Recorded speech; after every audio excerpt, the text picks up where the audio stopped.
El asombro en la filosofía es considerado el origen del pensamiento filosófico. Es la emoción que aparece cuando una persona se sorprende ante el mundo y comienza a preguntarse por qué existen las cosas y cómo funcionan.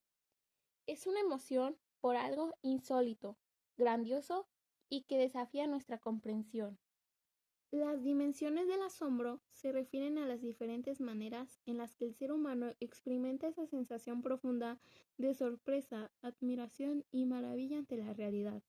El asombro no solo es una emoción, también involucra los sentidos, el pensamiento y la reflexión sobre nuestra vida. La dimensión cognitiva se relaciona con el pensamiento y el conocimiento.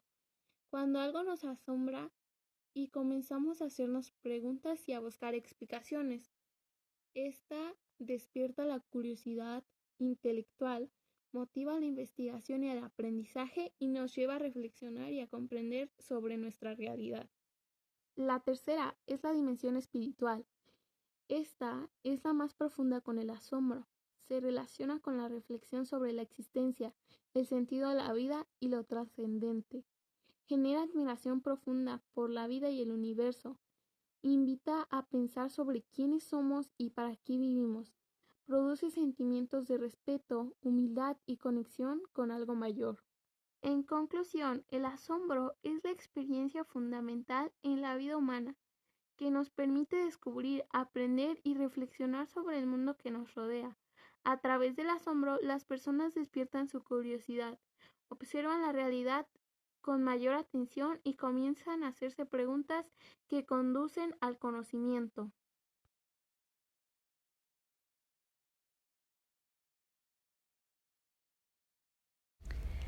La ontología es la rama de la filosofía o metafísica general que estudia la naturaleza del ser, la existencia y la realidad, clasificando qué entidades existen y cómo se relacionan entre sí.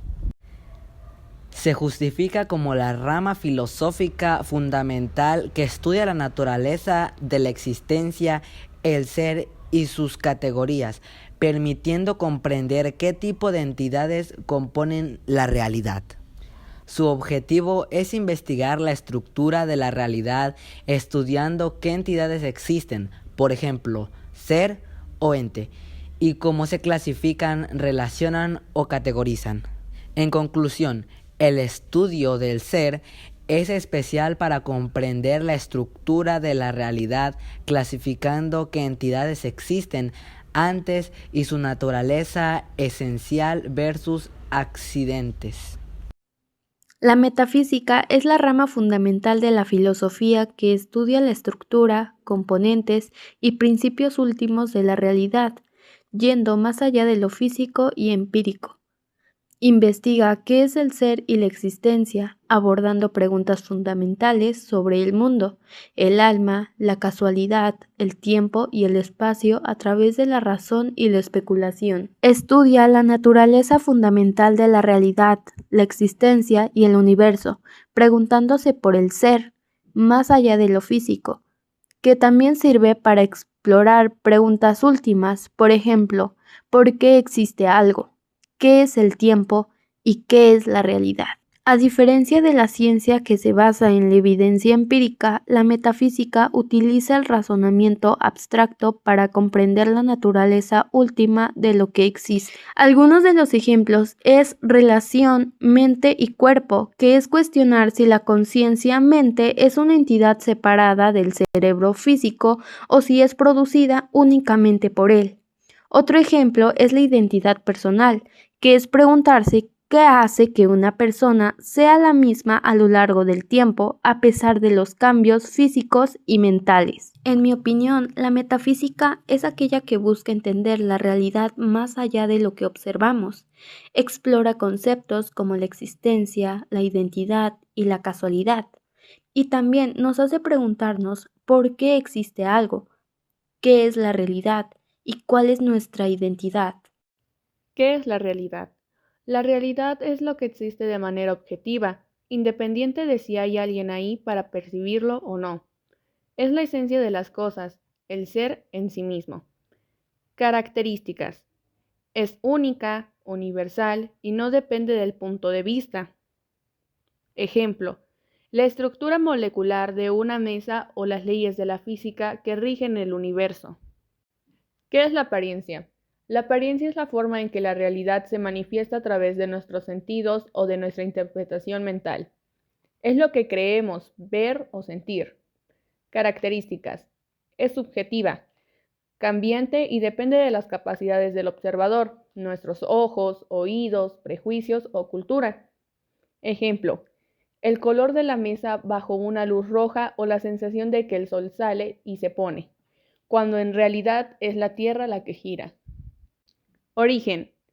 En la realidad existe por sí misma, que es el objeto, y en la apariencia surge de la percepción, que es el sujeto. Naturaleza. En la realidad es estable y esencial, y en la apariencia es variable y superficial. Conocimiento.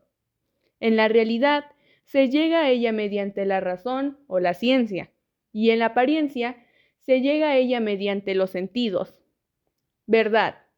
En la realidad representa la verdad absoluta, y en la apariencia puede ser una ilusión o una verdad parcial. Conclusión. Para mí la realidad es lo que existe de verdad, independientemente de cómo se percibe. Se refiere a hechos objetivos y condiciones reales de algo. Y la apariencia es cómo se ve algo o alguien, es decir, su aspecto o forma visible, incluyendo características observables como el color, tamaño o estilos. Otro ejemplo pueden ser las redes sociales. En las redes sociales no aparece nuestra identidad real, sino una apariencia, ya que en ocasiones las personas quieren aparentar que llevan una vida buena.